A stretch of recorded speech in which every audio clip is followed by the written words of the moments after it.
लालू यादव या लालू यादव जी के परिवार पर जो छापा पड़ा है ये गलत है, वो भ्रष्टाचार में नहीं लिप्त है। तो नीतीश कुमार को आकर बिल्कुल साफगोई से ये कहना चाहिए कि भाई हमारे सहयोगी हैं और इन पर भ्रष्टाचार का सारा जो आरोप है वो निराधार है, ये लाइव कहना चाहिए। और अगर ये नहीं कह रहे हैं तो अपने आप आपको पता है कि वो क्या कह रहे हैं। भाई नीतीश कुमार को ये जैसे आरजेडी के लोग चिल्ला चिल्ला के कह रहे हैं कि हम लोग बिल्कुल भ्रष्टाचार में लिप्त नहीं है, तो नीतीश कुमार को भी ये कहना चाहिए। लल्लन सिंह से काहे कहलवा रहे हैं भाई, अपने क्यों नहीं कह रहे हैं, अपने मुंह में क्यों नहीं जमाया हुआ है। ये बताता है आपको कि नीतीश कुमार अंदर से क्या सोचते हैं कि हमारे बाद उनको भी मालूम है कि 25 के बाद तो मुख्यमंत्री बनना नहीं है, तो हमारे बाद ऐसी सरकार रहे जो आज से भी बदतर हो, ताकि लोग ये याद करें और कहें कि भाई कुछो कहो कतनो खराब रहे नीतीश कुमार के सरकार से तो ठीके रहे। तो आप नीतीश कुमार को नहीं जानते हैं, हम उनको बहुत अंदर से जानते हैं। ये नीतीश कुमार हम उनके साथ घर में रहे सालों तक, तो मैं आपको बता रहा हूँ नीतीश कुमार को कोई आरजेडी और तेजस्वी यादव, आप हमको कोई पत्रकार में आपको दावा कर रहा हूँ नीतीश कुमार के मुंह से ये कहलवा दे कि लालू यादव तेजस्वी यादव भ्रष्टाचार में शामिल नहीं है, ये कहते नीतीश कुमार कि आपकी नजर में आरजेडी के नेता लालू जी तेजस्वी यादव या उनके सहयोगी भ्रष्टाचार में लिप्त है कि नहीं है, नीतीश जी कहते कि नहीं है, इसमें दिक्कत क्या है।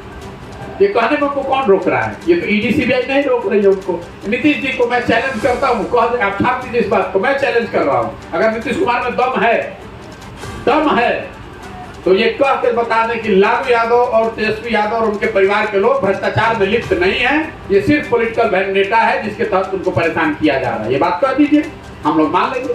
तो आप सरकार से पूछने के बजाय हमसे पूछ रहे हैं कि आप योजना क्यों बनवा रहे हैं, और मान लीजिए कि अगर हमारी गलती भी है तो उसको सुधारने का प्रयास भी मैं ही कर रहा हूँ, आप तो नहीं कर रहे हैं, दूसरा कोई यहाँ नहीं कर रहा है। मैं ही आकर गाँव जा रहा हूँ, मैं ही लोगों को जगाने समझाने उनको बेहतर बनाने का प्रयास कर रहा हूँ। जो आपने जो ये व्यवस्था बनाया बहुत अच्छी व्यवस्था, लेकिन बेसबब नेकी कोई करता नहीं, कुछ न कुछ राज हुआ करता है, इसके पीछे आपका क्या इंटरेस्ट है? मेरा इंटरेस्ट ये है कि मैं इसी मिट्टी में मैं जन्मा हूँ, इसी मिट्टी का कर्ज है, तो मैं चाहता हूँ कि अगर भगवान ने मुझे बुद्धि शक्ति दी है, हम लोग पूरे देश में जाते हैं, जहाँ पर जाते हैं आदमी बिहारी कह के हंसता है, मजाक उड़ाता है, जलील करता है, तो मैं ऐसा समझता हूँ कि अगर मेरे पास शक्ति बुद्धि कुछ है तो मुझे बिहार को सुधारने के लिए प्रयास करना चाहिए। इंटरेस्ट यही है कि अपने जीवन काल में बिहार को सुधारने का प्रयास करें।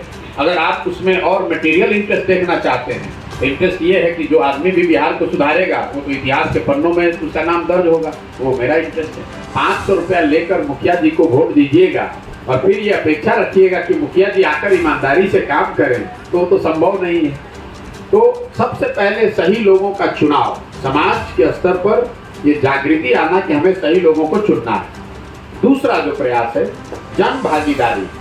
बिहार में लोगों को ये पता ही नहीं है कि उनके अधिकार क्या हैं, कौन सी योजना है, मुखिया जी को कितना पैसा आया, प्रमुख क्या कर सकता है, वार्ड सदस्य की क्या भागीदारी है। तो और अगर उनको पता है भी तो उनकी कोई भूमिका नहीं है। जैसे मैंने आपको ग्राम सभा का उदाहरण दिया, गांव में किसको घर मिलना है, इसकी व्यवस्था बिहार में भी 2001 में थी कि ग्राम सभा हो और सब लोग मिलकर तय करें कि किसको इंदिरा आवास मिलना चाहिए, किसको प्रधानमंत्री आवास का लाभ मिलना चाहिए। ग्राम सभा की आपने व्यवस्था ही खत्म कर दी और उसके जगह 4 अफसर लगा दिए, तो स्वाभाविक तौर पर वो अफसर पैसा ले रहे हैं। तीसरी बात जो है वो है संसाधन और सत्ता का विकेंद्रीकरण।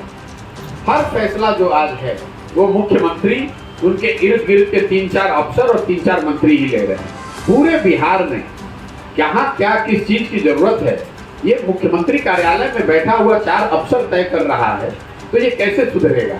स्वाभाविक तौर पर जब वहां से पैसा निकलता है तो पैसा देने वाला व्यक्ति उस पर अपना कमीशन काट रहा है। जो मुखिया जी लोग से आप बात कीजिए या जो भी जनप्रतिनिधि हैं वो ये बता रहे हैं कि कोई भी पैसा ऐसा नहीं है जिसमें आपको 20% 25% कमीशन नहीं देना है। तो तीसरा है सत्ता और संसाधन का विकेंद्रीकरण।